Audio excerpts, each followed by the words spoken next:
বাংলাদেশের রাজধানী ঢাকার হৃদয়ে দাঁড়িয়ে আছে এমন এক স্থাপনা যা শুধু একটি মসজিদ নয়, বরং একটি জাতির ইতিহাস, সংস্কৃতি এবং বিশ্বাসের প্রতীক।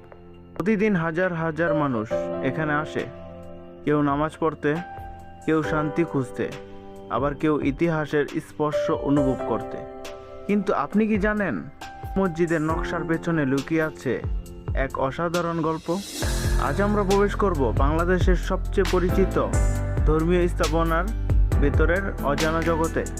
শুরুতে বলে রাখি, আপনি যদি রাজধানীর এই জাতীয় মসজিদে আসতে চান, তাহলে রাজধানীর ঢাকার যে কোনো জায়গা হতে বাসে চড়ে পল্টন, গুলিস্তান কিংবা মতিঝিল এসে পায়ে হেঁটে বাইতুল মোকাররম মসজিদে পৌঁছাতে পারবেন।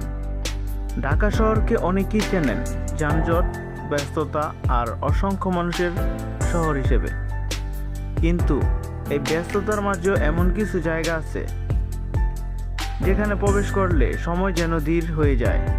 আজকের যাত্রা শুরু করছি বাংলাদেশের জাতীয় মসজিদ বাইতুল মোকাররমকে ঘিরে। এই মসজিদ শুধু নামাজের স্থান নয়, এটি বাংলাদেশের ধর্মীয় ও সাংস্কৃতিক পরিচয়ের অন্যতম প্রতীক। আজ আমরা দেখাবো ইতিহাস, আশেপাশের বাজার ইত্যাদি, যা প্রতিদিন হাজারো মানুষকে এখানে টেনে আনে। সকালের আলো ধীরে ধীরে ছড়িয়ে পড়েছে ঢাকার আকাশে। আমরা এগিয়ে চলেছি শহরের কেন্দ্রস্থলের দিকে। পথে দেখা যাচ্ছে রিক্সা, বাস, দোকানপাট আর মানুষের অবিরাম চলাচল।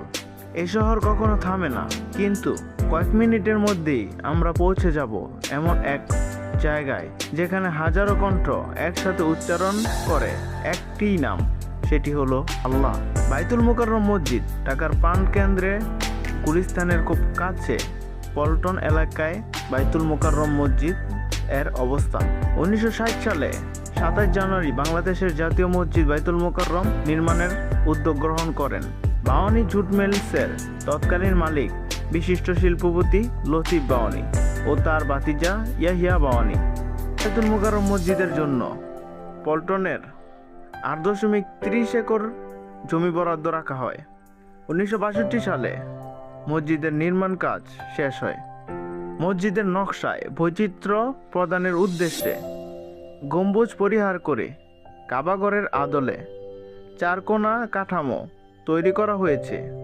18 তলা বিশিষ্ট বাইতুল মোকাররম মসজিদের নিচতলায় বিভিন্ন বিপণন ও গুদামজাতকরণ রয়েছে।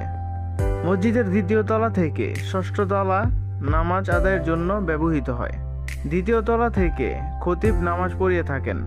3য় তলার উত্তর পাশে নারীদের নামাজের ব্যবস্থা রয়েছে। বাইতুল মোকাররম মসজিদে একসাথে প্রায় 30,000 মুসল্লি নামাজ আদায় করতে পারেন। মসজিদে প্রবেশের জন্য উত্তর দিকে এবং দক্ষিণ দিকে পৃথক পৃথক প্রবেশের পথ রয়েছে। সৌদি সরকারের অর্থায়নে 2008 সালে মসজিদ সম্প্রসারণের কাজ শুরু করা হয়। প্রতি শুক্রবার জুমার নামাজ আদায়ের জন্য দূর দূরান্ত হতে অসংখ্য মানুষ বাইতুল মোকাররম মসজিদে আসেন এবং এখানে নামাজ আদায় করেন। সো আজকের এই ভিডিওতে ইতিহাস ও সংস্কৃতির বিষয়ে আলোচনা করা হলো। আপনার যদি ভিডিওটি ভালো লেগে থাকে, তাহলে অবশ্যই আমাদের চ্যানেলটি সাবস্ক্রাইব করবেন এবং পাশে থাকা বেল আইকনটি বাজিয়ে দিবেন। আল্লাহ হাফেজ।